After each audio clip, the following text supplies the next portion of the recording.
Avengers! All right, this has all been recorded, right? Yeah. All right. All right. Hi guys. Hey guys. Why don't you like kneel down next to him? Yeah, take them. Come in a little closer. We gotta flex the whole time. So I don't see you. Stand right behind him if you want. Yeah. Yeah. All right. So that's the second time you've won by Twister, right? Yes, it is, as a matter of fact. Would you say that's becoming a signature move? I think that's the only way I want to win, at least for now. Why? Well, because there's never been a Twister done in NEF, is that correct? I don't know. That's a good question. I don't think there has.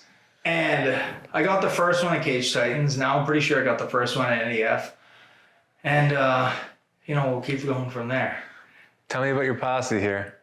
Well, the Avengers. So we got Peter Parker right here. It's not supposed to say my name, guy. Oh, I'm sorry. Captain America's on. Jerry, come on. Out of it. Amateur hour. And right here, this is Black Widow, Rachel. And right here, we have Iron Man, Andy Cote. Gotcha. He's the one who kind of runs the Avengers City of Tong over in Somerville. Gotcha. Take me through the fight a little bit. How did it turn out? Yeah, so I kind of came out there and, Andy was kind of just giving me some feedback right away about being patient and throwing feints. And then we were looking for the takedown against the cage, and I feel like that came pretty, quick. Yeah, it came when we wanted it.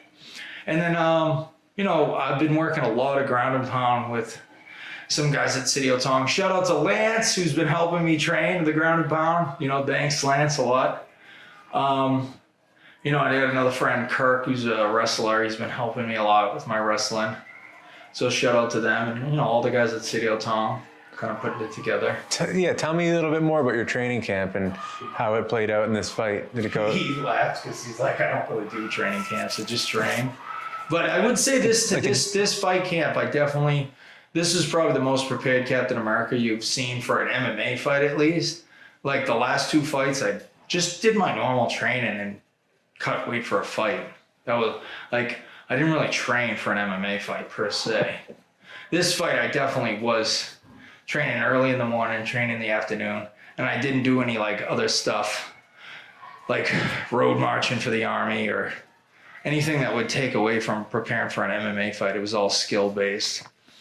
And also I mentioned in the post-fight interview that my mother passed away 3 weeks ago.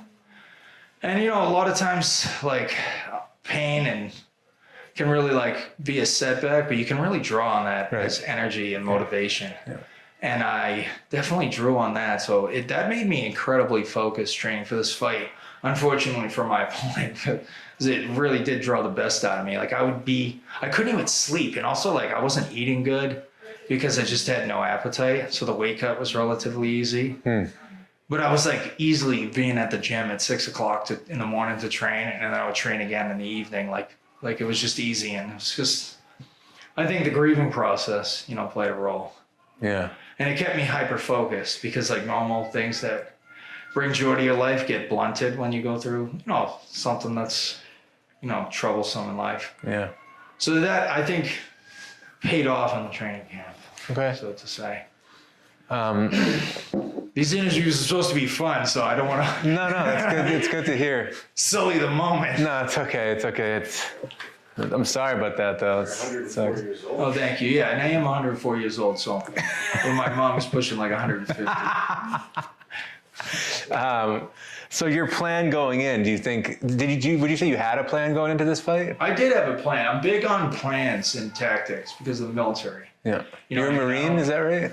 What? Were you a Marine? No, I wasn't a Marine. I did comment on that kid that was a Marine that fought tonight. Okay. Because, Marines are tough dudes and I always admire them. So when I see another Marine, I'm always like... Yeah. Sorry, though, I didn't mean to cut you off. But yeah, definitely plans and tactics. Going in, this guy, he kind of trusts my insight on what I'm going to do. And tactically, our plan was to use some feints to kind of close the distance because he was a tall, long 155er. That dude could punch me from across the cage. And, use the feints to get in, take him down, and use my ground and pound. to soften them up and ultimately get the twister for a little flavor. Did he surprise you at all? I wouldn't say he didn't surprise me, and I don't mean that as a disrespect. I think I just meant that as I expected a lot out of him. Like I trained preparing for him like I was gonna train fighting Khabib. Like I came in there like I was fighting. So I wouldn't say anything surprised me, but I don't mean that in a negative way at all. Right. I think I just knew I was fighting a tough kid that didn't have the best resume, but he don't back down from nobody. So yeah, how is the energy out there at Aura?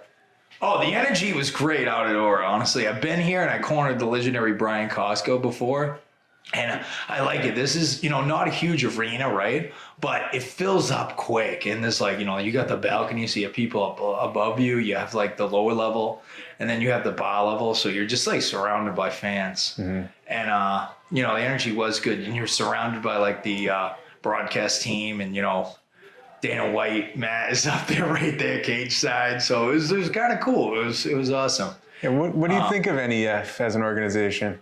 Oh, I like it. It was awesome.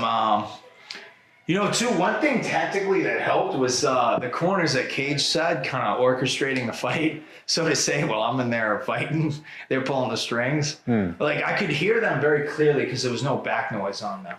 So if you guys fighting Aura, make sure you game plan that. That's tactic, but because smaller cage and there's no backdrop of people behind the corner, so you can hear your corners very clearly compared to a wide, big open arena. Those are things that you have to factor in. When the UFC guys were fighting during COVID, the arenas were empty, so you could hear a lot. You got to use that to your advantage.